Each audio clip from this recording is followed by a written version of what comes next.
Ethan Saylor was a 26-year-old man with Down syndrome.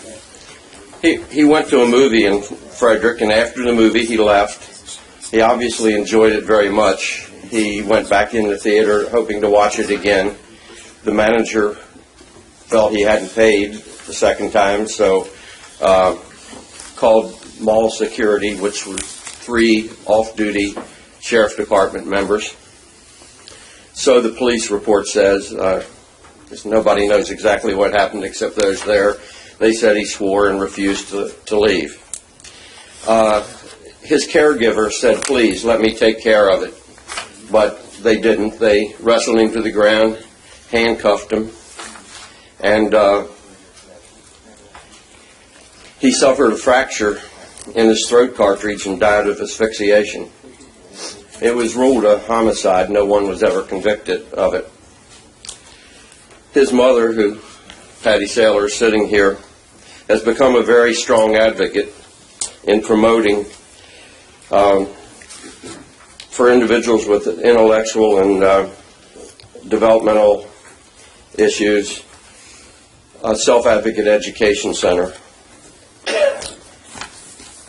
So this bill is to create an Ethan Saylor Center for Self-Advocates as Educators as an independent unit within the state.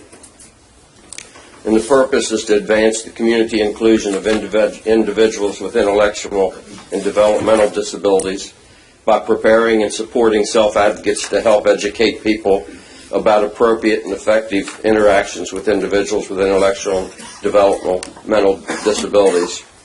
The center is to be based in a university, can have 1 or more executive directors. They're asking that one of them be someone with intellectual or developmental disabilities.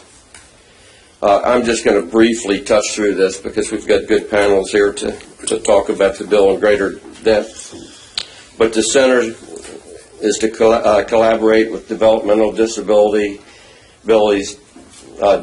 organizations, community organizations, self-advocates, families, and other stakeholders.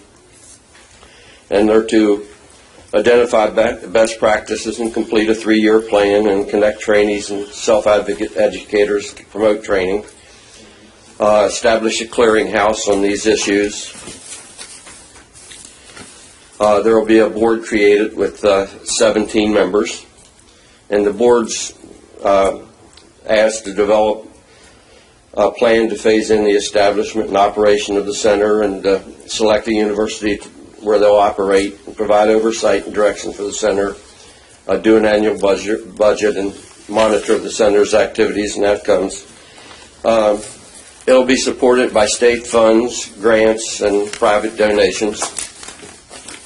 And the governing body should each year, by December 15th, report to the Governor and General Assembly a list of their major activities at the center, a summary of the center's progress, a summary on the barriers and lessons learned, and an update on the current status and effectiveness of the center. So I hope you can favorably consider this bill.